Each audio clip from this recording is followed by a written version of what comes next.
Bonjour à chacun, à chacune. Bienvenue. Je vous invite à vous mettre debout pour commencer avec un moment corporel pour être là. Et puis, vous pouvez participer si cela vous convient à ce que je vous propose. Sentir vos pieds posés sur le sol, ce contact avec la terre. Sentir aussi que tout notre être est tiré vers le ciel aussi, est invité dans la direction du ciel. Et se sentir comme un trait d'union entre la terre et le ciel.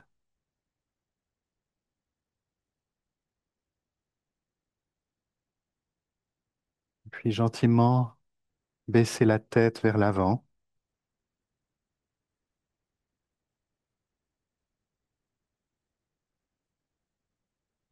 et puis vers l'arrière.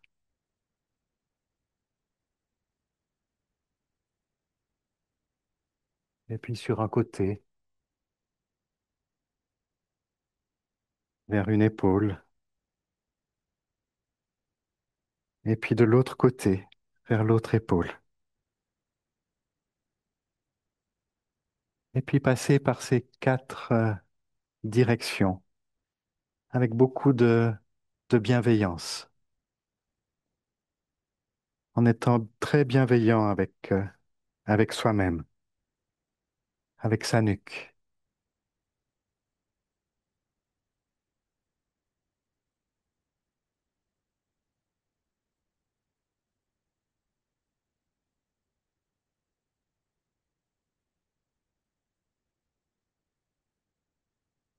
Et puis soulever les épaules et les relâcher.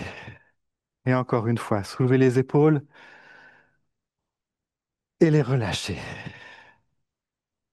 Soulever les épaules et les relâcher. Et sentir commencer maintenant. Et puis lever les bras tout en haut vers le ciel, le plus haut possible, avec les deux mains jointes. Étirer, s'étirer encore plus, se soulever si c'est possible sur ses orteils. Tenir, tenir, tenir. Encore. Et lâcher doucement en ouvrant les mains très largement et tout doucement, comme pour accueillir le monde entier entre ses mains, accueillir tout ce qui est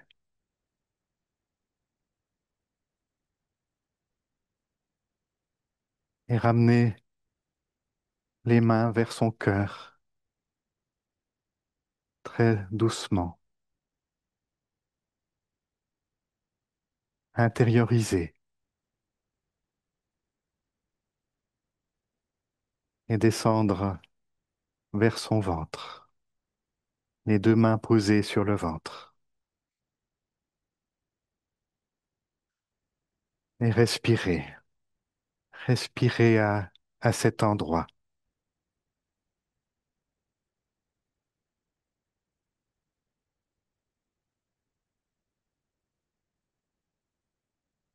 Bienvenue, bienvenue à chacune, à chacun pour cette nouvelle heure bleu ciel. Peu importe d'où vous venez, ce que vous croyez, ce que vous espérez. Bienvenue tel que vous êtes, avec vos fatigues du chemin, vos questions, vos élans, vos énergies, vos résistances peut-être, et aussi votre désir de paix. Aujourd'hui, j'aimerais vous proposer d'entrer dans un thème un peu mystérieux peut-être, et en même temps tout simple, le, le non-agir, un mot qui peut peut-être surprendre, peut-être intriguer, peut-être même déranger. Peut-être c'est déjà bon de sentir comment ce mot résonne au-dedans. Peut-être qu'il intrigue parce que nous sommes dans un monde qui nous demande sans cesse de faire, de réussir, d'agir, d'avancer. Et même quand nous sommes sur un chemin spirituel, nous voulons progresser, nous voulons lâcher prise, nous voulons être présents. Et parfois même, nous voulons même ne plus vouloir. Beaucoup de paradoxes dans nos vies spirituelles. Ben, ce matin, je vous invite à prendre le temps d'entrer peut-être dans une autre manière d'être, non pas se retirer du monde, mais découvrir un agir qui va naître du silence, qui n'est plus conduit par l'effort ou l'attention, mais par la présence qui se révèle au cœur de l'être. Donc vous le savez, une heure bleue ciel, c'est pas une conférence, c'est pas seulement quelque chose à écouter avec les oreilles du mental ou de la pensée, mais c'est aussi vivre une expérience avec tout son corps. C'est pour ça que nous avons commencé aussi avec le corps. Pour écouter aussi au-dedans de nous ce qui a besoin peut-être de se détendre. Écouter aussi peut-être ce qui résiste. Euh, Écouter ce qui a besoin de se déposer, de s'ouvrir. Donc là aussi, il ne s'agit pas de réussir ce moment, d'agir de vouloir réussir ce moment, mais juste le recevoir, de laisser la vie agir en nous, sans forcer, sans contrôler. Vous connaissez le déroulement que nous avons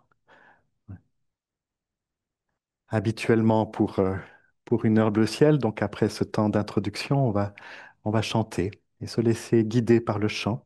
Et puis nous entrerons dans une méditation guidée, puis qui sera suivie par un long silence. Et puis on reviendra à ce thème avec cet apport autour de l'essentiel. Et puis on aura un temps d'échange que j'espère euh, nourrissant pour chacun, pour chacune, comme il l'est la plupart du temps, et peut-être même toujours. Et puis nous finirons par un chant, une bénédiction, et puis quelques annonces. Et peut-être même pour ceux qui sont ici, un verre de l'amitié, un apéritif en bas après. Voilà ce que je vous propose.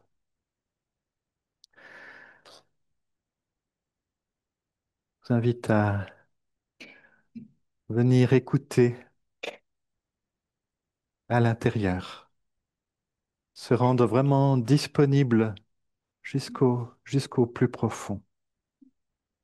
Et cela, nous pouvons le demander dans la prière, dans cette prière très très ancienne que nous allons chanter. Mon cœur Adonai, un cœur qui écoute, un cœur Adonai, un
Je vous invite maintenant à un temps de méditation.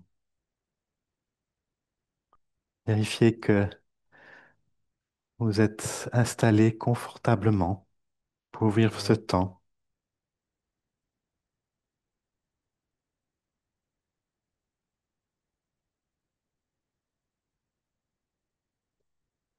Peut-être qu'il n'y a pas besoin de chercher la meilleure position. Juste permettre à votre corps de trouver naturellement celle qui vous convient.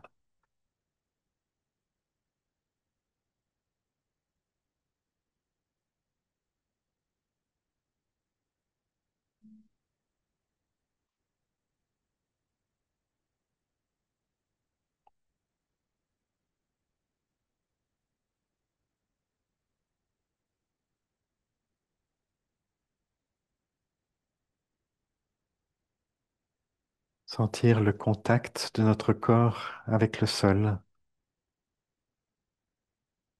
soit par les pieds, soit par les jambes, par le bassin.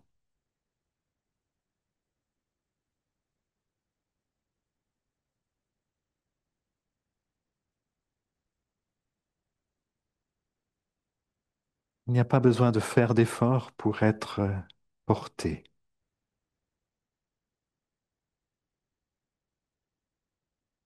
Nous sommes portés. Il n'y a rien à faire, à maintenir.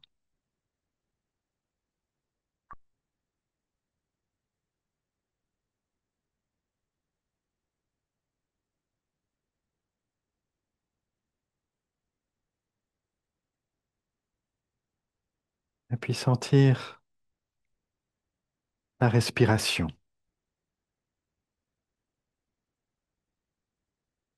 sans la contrôler.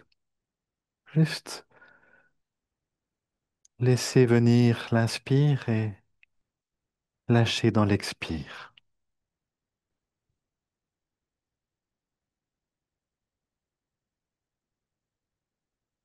comme une vague tranquille.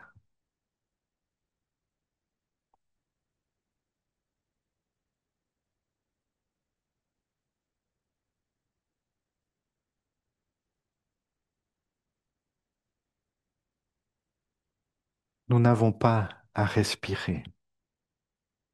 C'est la vie qui respire en nous.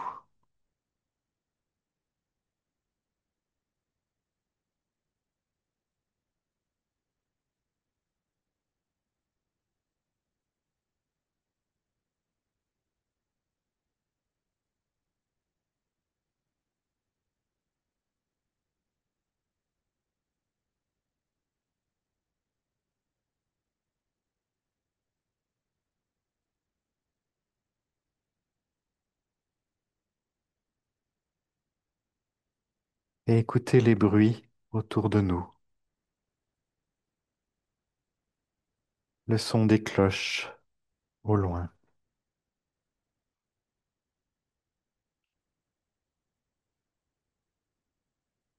sans vouloir qu'elles s'arrêtent,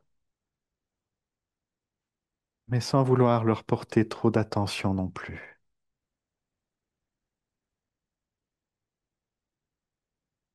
Juste laisser la vie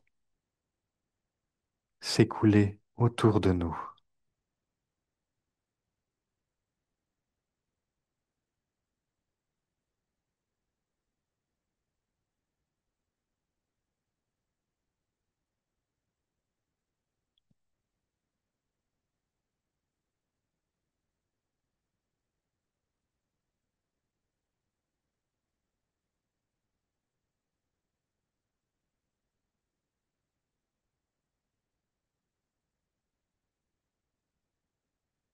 Peut-être que des pensées apparaissent,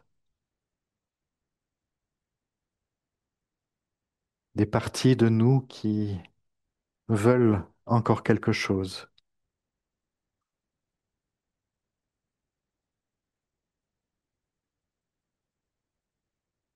vouloir méditer. vouloir comprendre, vouloir sentir quelque chose,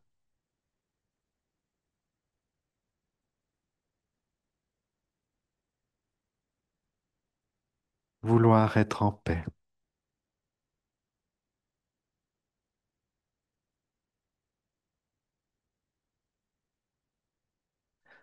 Regardez tous ces mouvements, tous ces vouloirs avec tendresse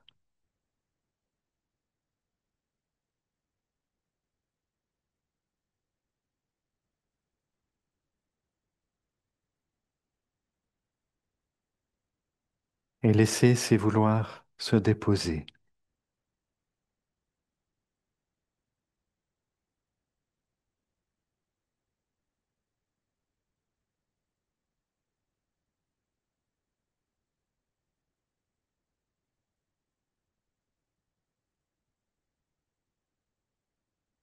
À chaque expiration,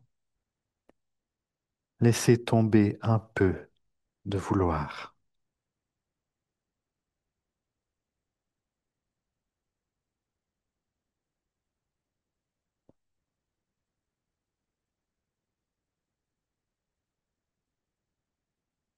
En lui permettant juste de se relâcher.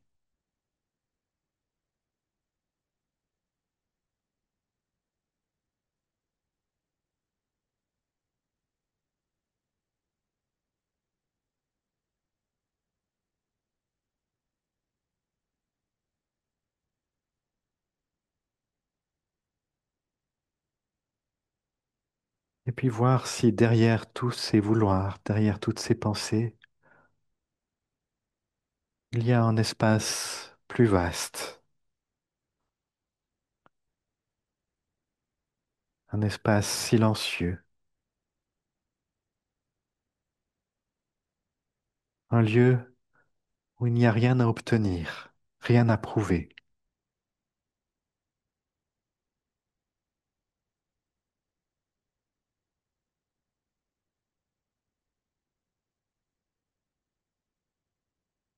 un espace qui ne veut rien,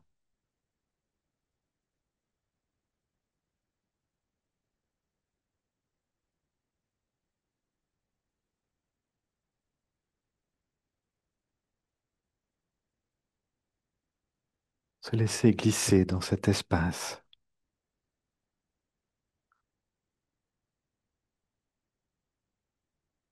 comme si nous étions au fond de l'océan.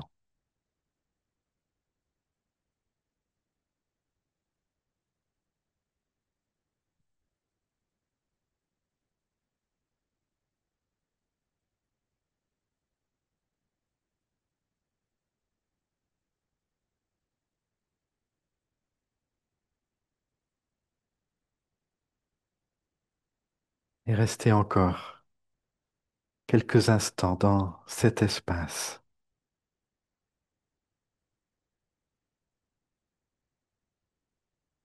là où le vouloir se dépose,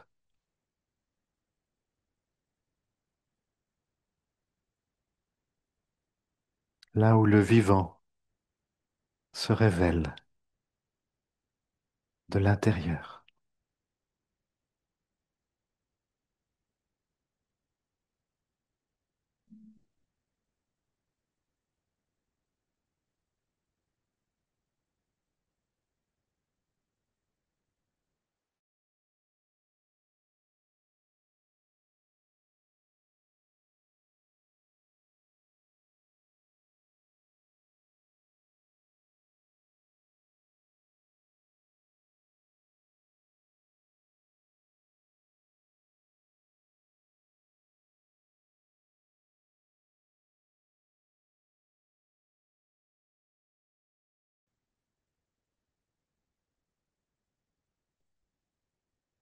Toi, l'au-delà de tout et l'au-dedans de nous.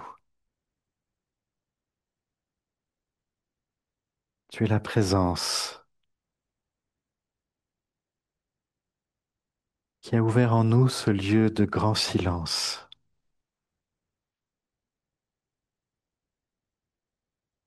où tous nos vouloirs peuvent se déposer. Tu es la vie qui circule en nous quand nous consentons à être.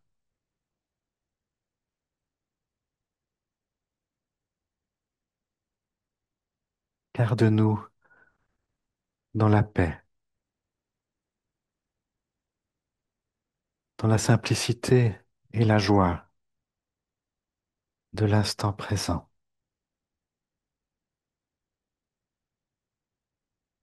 Amen.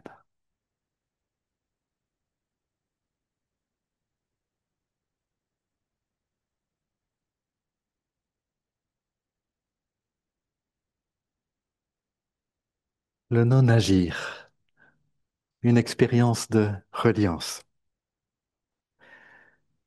Qui parmi nous n'a jamais vécu cette expérience de vouloir, ressentir ce mouvement intérieur de vouloir sans cesse, vouloir réussir, vouloir être aimé, vouloir que les choses se passent comme on l'avait prévu, vouloir comprendre ce qui nous arrive, vouloir aller mieux, vouloir guérir, guérir d'une blessure, vouloir avoir la paix. Et même quand nous venons dans un lieu comme la Maison Bleu Ciel, avec les meilleures intentions, les meilleurs vouloirs du monde, il y a encore du vouloir, vouloir se recentrer, vouloir méditer, vouloir sentir la présence, vouloir être transformé. Bon, peut-être que au fur et à mesure que nous explorons tout ça, nos vouloirs deviennent plus subtils. Peut-être que nous voulons moins posséder de choses, moins impressionner, moins être quelqu'un, et plus grandir intérieurement, spirituellement. Nous voulons être éveillés, nous voulons lâcher prise. Et comme je disais, nous voulons même ne plus vouloir. Et si on écoute vraiment profondément, au fond, tous ces vouloirs, ce sont des voix qui disent des choses très importantes, qui disent une soif réelle, mais elles créent aussi une tension qui est souvent imperceptible. On vit avec l'idée qu'il y a toujours quelque chose qui nous manque. Et le vouloir au-dedans de nous, c'est une manière de dire, je ne suis pas encore là où je voudrais être, où je devrais être. Et puis vous sentez que très vite, ces vouloirs peuvent continuer de nous épuiser, de nous fatiguer, de nous culpabiliser aussi, ou même de nous éloigner de ce que nous recherchons vraiment. Mais j'aimerais vous inviter avec moi à regarder tous ces vouloirs avec beaucoup de tendresse aussi. Donc pas comme un problème à éliminer, mais comme une expression de part de nous qui a soif de vie, qui a soif de sécurité, qui a soif d'amour. Au fond, tous ces vouloirs, ils disent, au fond, j'aimerais être entendu. Je voudrais ne plus avoir peur. Je voudrais retrouver ma liberté. Et ça, c'est très important. Et ça mérite d'être accueilli, d'être écouté, d'être aimé. Et puis peut-être aussi que finalement, ces vouloirs très profonds peuvent devenir des portes aussi vers quelque chose de plus vaste, vers un autre désir plus profond, qui ne vient plus du manque, mais de la vie elle-même.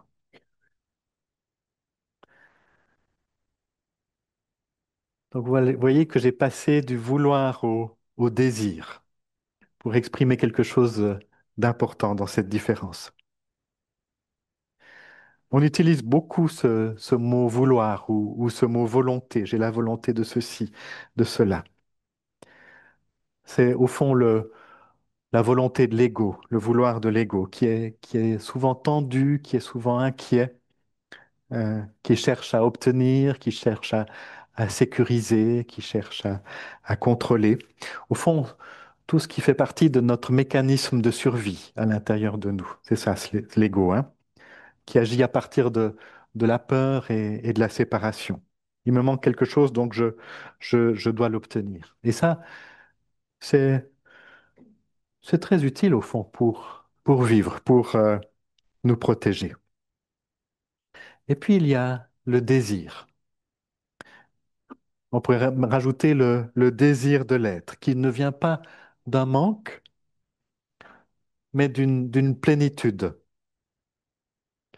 Un désir qui ne force pas, mais qui laisse émerger, qui ne cherche pas à prendre, mais qui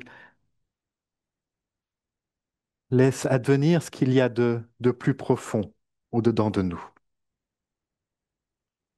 Donc le désir, c'est pas une volonté qui s'impose de l'extérieur, c'est plutôt quelque chose qui jaillit de l'intérieur, comme un appel, comme une orientation naturelle vers ce qui est vrai.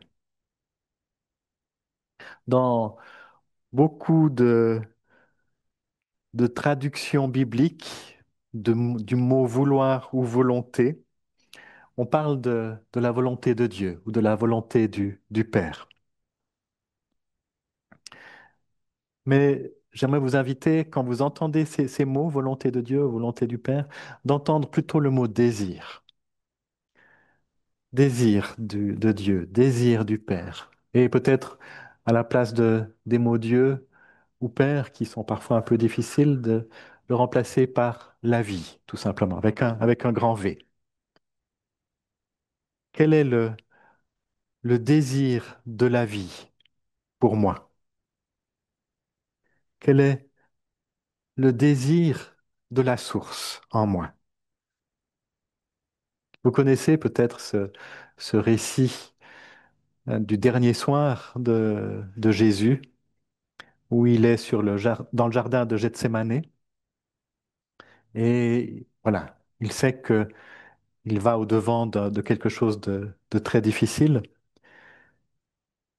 et il dit, il part en prière, et il exprime cette prière, non pas que ma volonté soit faite, mais la tienne.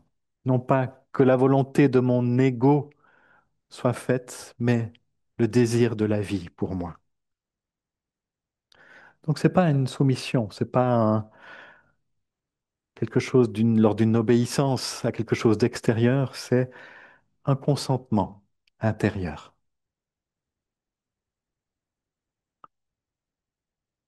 Voilà, on va juste vérifier que tout est OK. On va passer par un moment difficile.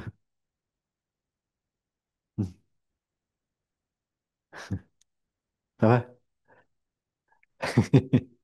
Voilà, laissez se déposer aussi.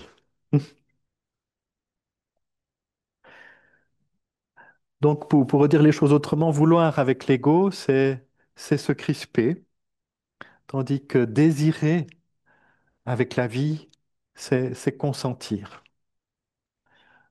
Vouloir avec l'ego, c'est vouloir contre ce qui est, tandis que désirer avec la vie, c'est s'accorder.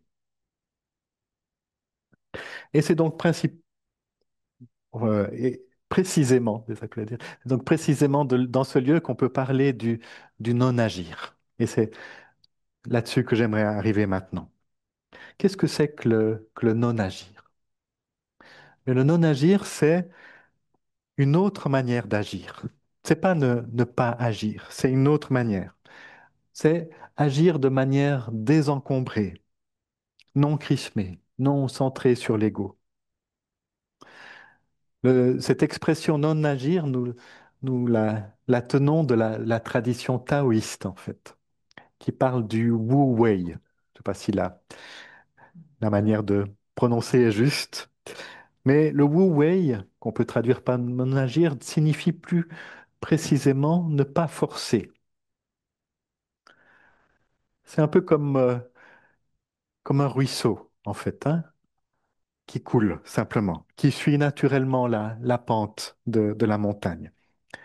Le ruisseau, il ne décide pas, il ne veut pas aller quelque part. Il suit le mouvement de la pente, simplement. Le ruisseau, il ne lutte pas. Et pourtant, il agit, il va transformer, il va abreuver. Dans la tradition chrétienne, nous avons aussi des mots qui expriment le non-agir. Et en particulier dans l'évangile de Jean, Jésus dit ceci à ses disciples, le Fils ne peut rien faire de lui-même, il ne fait que ce qu'il voit faire au Père. Le Fils, la fille, l'humain qui vit sur cette terre et qui se reconnaît comme fils de la vie, fils et fille de la vie, ne fait rien de lui-même, comme le ruisseau. Il laisse couler la vie du Père au-dedans. C'est comme ça que je le comprends. L'apôtre Paul dit aussi quelque chose de cette réalité, je crois, quand il dit, ce n'est plus moi qui vis, c'est le Christ qui vit en moi. Ce n'est plus moi avec ma volonté qui décide ce que je fais de ma vie, c'est le désir de celui qui est, qui s'exprime à travers moi. Et beaucoup d'autres figures spirituelles vont redire cela avec d'autres mots, Euh, comme par exemple Maître Eckhart qui dit l'homme ne doit pas, l'homme plutôt doit agir, on va vérifier la traduction, mais l'homme doit agir sans pourquoi, non pour un résultat, mais parce que l'agir de Dieu passe par lui. Et puis Richard Moss qui dit que la vraie action ne vient pas de ce que vous voulez, mais de ce que vous êtes lorsque vous êtes présent. C'est la phrase qui est là. La vraie action ne vient pas de ce que vous voulez, mais de ce que vous êtes lorsque vous êtes présent. Donc ce non-agir, il est l'expression de l'être vivant en nous, lorsque le vouloir de l'ego se dépose. Et je crois que nous connaissons tous quelque chose de cela, de ces moments où tout à coup, sans effort, il y a une parole juste qui jaillit de nous. On ne sait pas très bien d'où elle vient. On l'a pas voulu. Elle est là. Ou bien où il y a quelque chose qui s'ouvre devant nous, sans que nous ayons rien fait pour cela.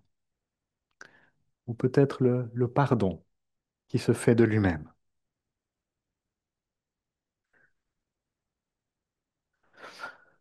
Dans nos vies, nous cherchons beaucoup à faire des choses, nous nous agitons, nous réfléchissons, nous cherchons à contrôler. Et puis un jour, peut-être que nous pouvons faire cette expérience de respirer simplement avec la vie, de laisser être. Et alors, on sent qu'il y a quelque chose d'une paix qui s'installe à partir de là.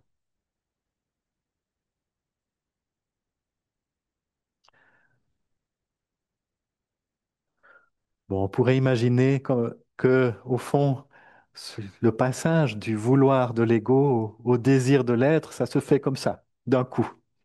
Et puis, d'un coup, je ne suis plus dans le vouloir de l'ego et je suis complètement dans le désir de l'être. Mais vous le savez bien, c'est pas exactement comme ça que ça se passe dans la vie. En nous, il y a souvent des parts qui coexistent. Il y a un mouvement de désir, d'écoute du plus profond, et en même temps, il y a des parts qui vont continuer de vouloir contrôler. Il y a peut-être quelque chose en nous qui se détend, qui peut faire confiance, qui peut vraiment s'ouvrir au désir de l'être, et puis d'autres parts qui disent non, attends, et moi? Et ce que je te dis moi, c'est pas important aussi? Voilà, ça se mélange en nous. Et c'est pas un échec, hein. C'est, c'est un processus naturel. Passer du vouloir de l'ego au désir de l'être, finalement, ça demande beaucoup de courage. Et c'est souvent une traversée intérieure assez discrète. C'est possible aussi, en particulier, quand nous sommes dans des moments où l'écoute intérieure est favorisée, comme quand nous sommes dans des moments de sécurité intérieure, où, où l'ego peut être un petit peu apaisé et moins sans cesse exprimer ses besoins et ses volontés. Peut-être que c'est en particulier quand nous nous trouvons dans la nature, dans, dans des temps de silence, dans des temps de douceur aussi. Parce que, encore une fois, le non-agir ne se veut pas, ne se décide pas, mais il peut émerger lorsque le corps se détend, lorsque le mental se met en retrait. Et donc, c'est pas un chemin linéaire, c'est quelque chose qui se donne. Parfois, on goûte à ce non-agir et parfois, on retombe dans le contrôle. Mais ça peut être quelque chose à observer au-dedans de nous, à conscientiser et peut-être à muscler, à exercer au-dedans de soi. Mais encore une fois, c'est pas un chemin de performance. C'est plutôt un chemin de fidélité à ce qui appelle en nous.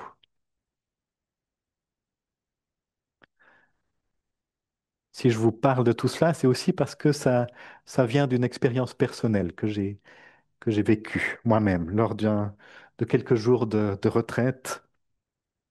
Et pour la première fois, j'ai choisi,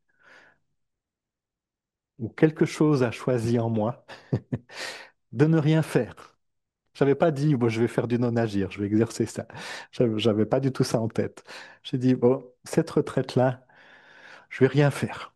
Ni être accompagné, ni euh, faire des exercices de méditation, ni faire un programme précis de marche ou de méditation, rien. Voilà, c'était vraiment ça en moi. Les seuls points de repère que j'avais et qui m'étaient donnés, enfin que j'avais choisi, c'est les trois repas qui étaient offerts sur la table. Donc c'était facile, vraiment facile. Un grand privilège hein, de pouvoir vivre plusieurs jours comme ça, quand c'est donné. Mais ne rien faire. Et je peux vous dire que les premiers jours étaient compliqués. Parce que c'est pas facile de ne rien faire. Il y a quelque chose qui s'agite en nous. Quelque chose qui dit, ouais, ben bon, quand même, là, tu es en train de perdre ton temps. Il faudrait quand même que tu profites un petit peu plus euh, de, de mettre en place des choses pour qu'il y ait quelque chose qui se passe, justement. Mais voilà, j'ai quand même continué à ne rien faire. Et puis, la grande surprise, c'est que j'ai senti petit à petit que quelque chose se déposait en moi et que ces besoins de faire quelque chose devenaient moins pressants.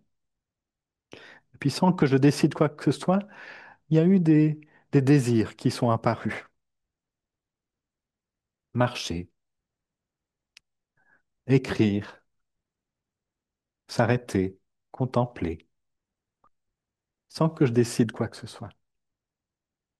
Donc, c'était pas pour réussir quelque chose, mais pour juste goûter à l'élan qui était là. Et c'est à ce moment-là que le verset de la parole de Jésus que je vous ai dit tout à l'heure est venu en moi, toute seule. Le Fils ne peut rien faire de lui-même. Il fait ce qu'il voit faire au Père. C'était plus tellement une parole à méditer, c'était vraiment quelque chose que je sentais à l'intérieur. Je n'étais plus en train d'agir, je me laissais agir. Et puis j'ai senti qu'au fond, à partir de là, il y a eu des fruits qui sont venus de cette expérience, quelque chose d'une détente, d'une paix intérieure, quelque chose qui disait au fond, j'ai plus besoin de me battre pour exister, je peux juste être là. Quelque chose d'une clarté aussi, d'une clarté par rapport à la vie, par rapport à ce que je vivais, quelque chose d'une envie de créativité, naturellement. Parce que quand l'ego se retire, c'est pas le vide qui apparaît. Il y a quelque chose d'une source qui jaillit, d'un élan, de quelque chose qui naît en nous. Et puis une confiance simplement que ce que j'étais en train de vivre était bon. Euh, C'était peut-être pas ce que j'avais voulu, mais une confiance qui était née de la certitude que la vie agissait en moi.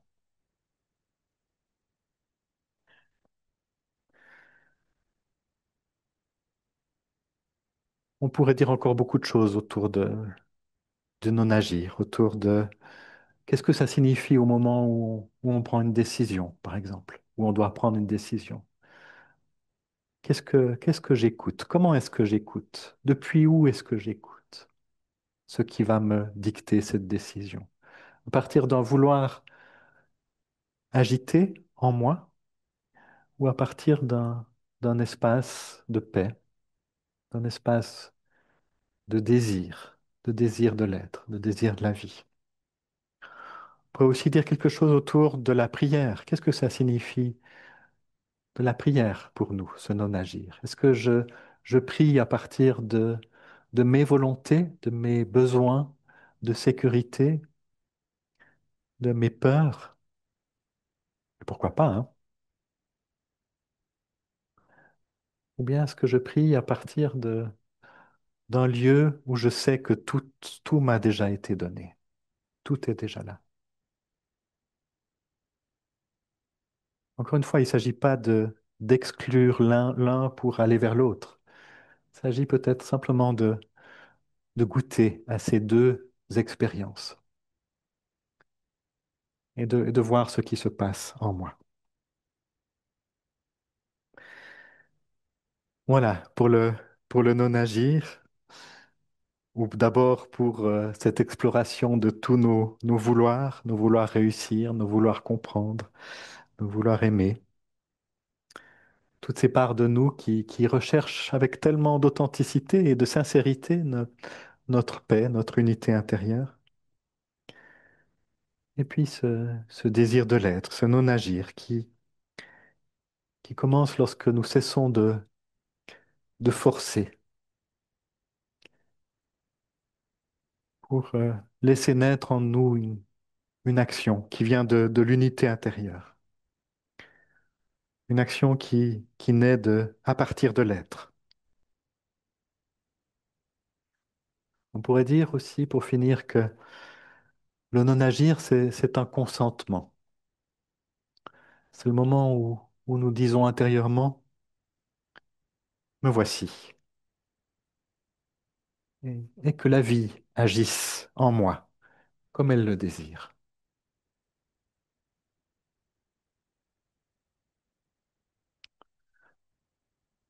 Encore une fois, c'est un courage. C'est un courage à prendre. C'est pas une perte de soi, mais c'est presque une naissance à ce que je suis profondément, à cet agir du souffle au-dedans de moi. Une naissance à un mode d'être où ce qui est le plus profond en nous peut se révéler, peut s'exprimer.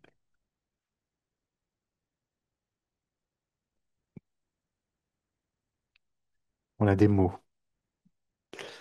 Tout le reste est à expérimenter, est à vivre. Yeshua, Yeshua, Yeshua, dans le souffle.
Yeshua, Yeshua, dans le souffle et la vigilance. Yeshua, Yeshua, Yeshua, demeurer dans ta présence. Je vous invite à recevoir ensemble cette bénédiction.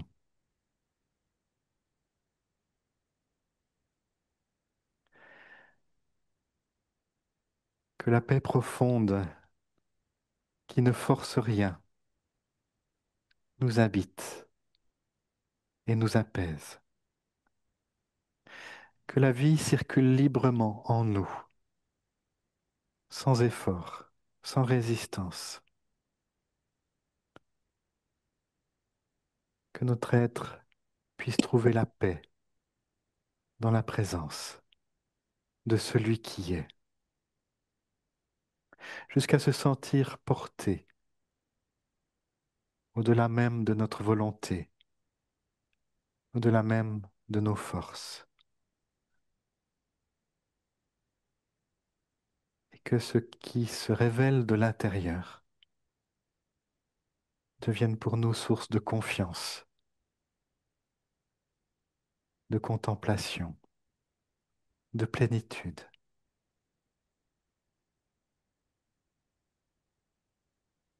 Oui, nous sommes bénis dans le souffle qui agit sans agir. Amen.